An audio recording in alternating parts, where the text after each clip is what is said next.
When Mrs. Gregory and Captain Bradford were taken into the communication chamber on the 5th level of the Magic Island, they saw something almost unbelievable.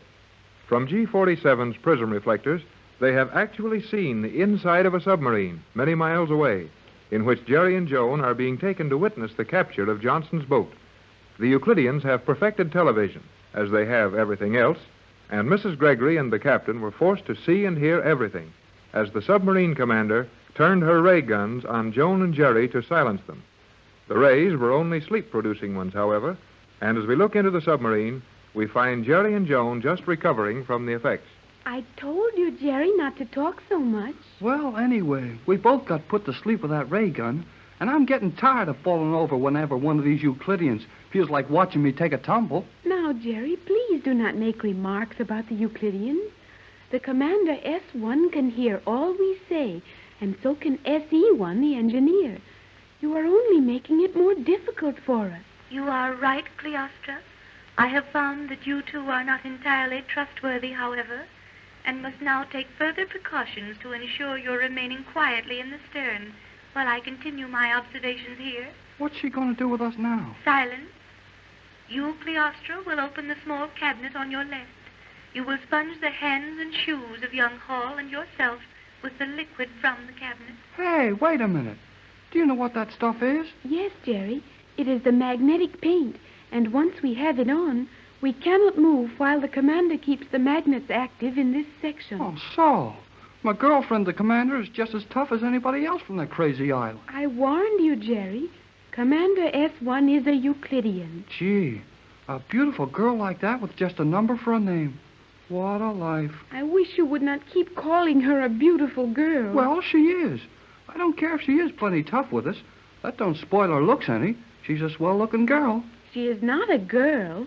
She's terribly old, Jerry. Huh? How old? 22 years. Gee, 22. Is she really? Yes, Jerry. She was given this command on her 21st birthday, nearly 2 years ago. Gosh, that lets her out then. 22's pretty old. I'm so glad to hear you say that, Jerry. 15 is a nice age, is it not? Yeah, it's all right. Kind of young, though. But by the time I'm 21, you'll be 20. That won't be so bad. Oh, but I guess we'd better quit talking about her. She can hear all we say, and she's liable to crack down on us again. No, Jerry. S1 has closed the transparent housing around the central control chamber. We're quite free to talk now. But we can see her just as plain as day. That is more of the transparent feel, and transparent from either side. S1 can see us as well as we see her. Then we better be careful not to make faces at her. Can she tell us she switched on the microphones in this end of the sub so she can hear what we're talking about? Yes, Jerry. That large green tube at her right will glow when the microphones are active, and the red tube when the transmitter is working. Boy, what a setup. And to think your mother and Tex really saw us and heard us way out here on this boat. They will be very worried about us, Jerry, if they were watching when the commander used the ray gun on us. Oh, don't worry so much. Your mother and Tex Bradford are a couple of the smartest people I ever saw. And if they saw us get laid out with those ray guns, you can bet they kept right on looking till they saw us wake up again. I hope you are right, Jerry. Hey, I'm always right. Pretty near. Yes, Jerry. Okay. Now let's quit jabbering about nothing and get down to brass tacks. Brass tacks? Oh, I mean, let's get down to business. Talk about what we're going to try to do and how we're going to do it when we get to Johnson's boat. I think it will be quite useless to plan anything.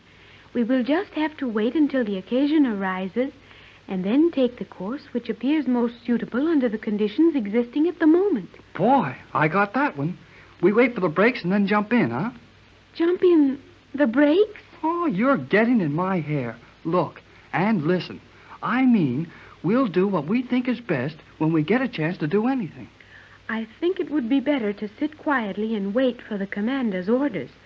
There is nothing of value that we can do, Jerry. Oh, don't be too sure about that. For one thing, you ought to know how they handle these subs. So, well, what will the commander do when we get near Johnson's boat? She will order Johnson to surrender. Oh, swell. But what then? Suppose Johnson does surrender. How do we get his boat to the island? If he refuses to run his boat to Euclidia, S1 will sink it with all on board. Oh, no, she won't.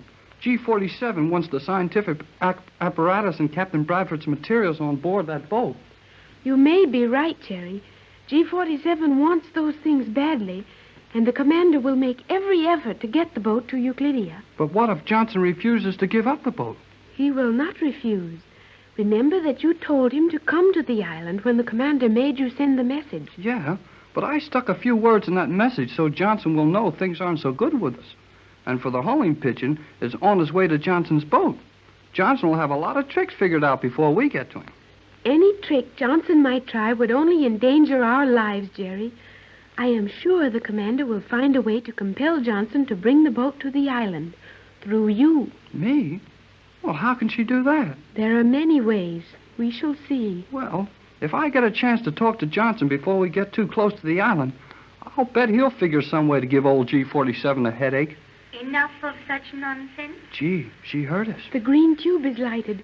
We were careless, Jerry. That is natural with worldly fools. You, Cleostra, should know that only Euclideans are perfect. Okay, we'll keep quiet, Commander. I wish you to come forward to the control section. You also, Cleostra. What do you suppose she wants now? We must go quickly and find out. All right. Take this transparent steel wall out of the way. I'm not so good at walking through steel walls. You are not good at anything. Particularly are your powers of observation not good.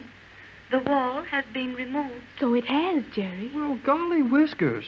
How could I tell? You could not, though an intelligent person would. Oh, thanks for the violets.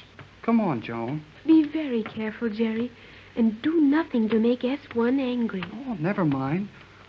I know what I'm doing. You may sit there, Cleostra. Touch nothing and say nothing. You, Hall, will sit here. Right here? Yes, there. Well, here I am.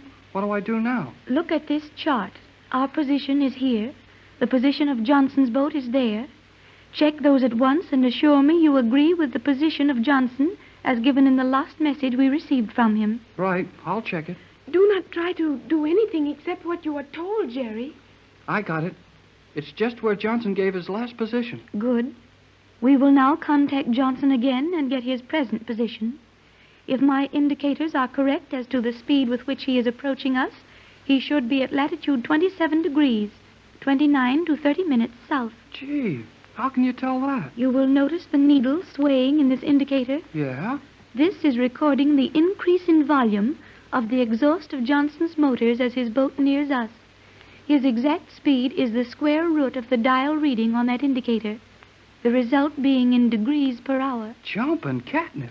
This is sure slick. What do I do now? You will take over this microphone as before.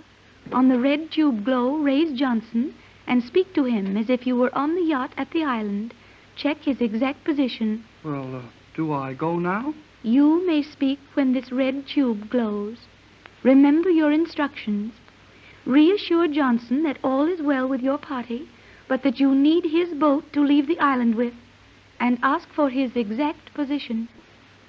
Ready? Silence, Cleostra. I understand.